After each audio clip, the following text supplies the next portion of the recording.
आज हम पढ़ेंगे कक्षा 12वीं विषय राजनीति विज्ञान वार्षिक परीक्षा के महत्वपूर्ण प्रश्नों का अभ्यास अति लघुत्तरी प्रश्न।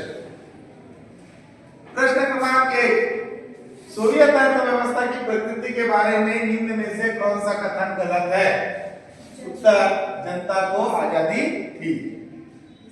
दूसरा, विभेदों के बावजूद भारत और नेपाल किन मसलों पर एक साथ है? उत्तर, उपरोक्त सभी। तीसरा, स्वतंत्र भारत में बने पहले मंत्रिमंडल में शिक्षा मंत्री कौन थे? उत्तर, रफीक अहमद किदवई। चौथा, आया राम गया राम का जुमला किस नेता से जुड़ा है?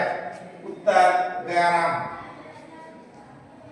पांचवा, गठबंधन सरकार से क्या आशय है?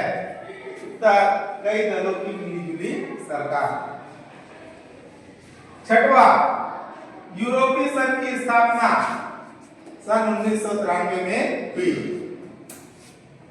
सातवा, सुरक्षा की दो धारणाएं हैं, पहला पारंपरिक धारणा, दूसरा अपारंपरिक धारणा। आठवा, आजादी के बाद भारत के सामने सबसे बड़ी चुनौती देश को एकता के सूत्र में बांधना था। नौवा, नव निर्माण आंदोलन जयप्रकाश नारायण के नेतृत्व में हुआ। 10वां, ताशकंद समझौता भारत और पाकिस्तान के बीच हुआ। प्रश्न क्रमांक 1, सोवियत राजनीतिक प्रणाली की धुरी क्या थी? तो सोवियत राजनीतिक प्रणाली की धुरी कम्युनिस्ट पार्टी थी। प्रश्न क्रमांक 2, गंगा नदी पानी बंटवारा फरक्का संधि किन किन देशों के बीच हुई? भारत और बांग्लादेश के बीच हुई। प्रश्न क्रमांक 3, भारत में भाषाई आधार पर बना पहला राज्य कौन सा है? तो भारत में भाषाई आधार पर बना पहला राज्य आंध्र प्रदेश है। चुनाव के बाद दूसरे दल में शामिल होना क्या कहलाता है? वो दल बदल कहलाता है। प्रश्न क्रमांक 5, भाजपा किसका नेतृत्व करती है?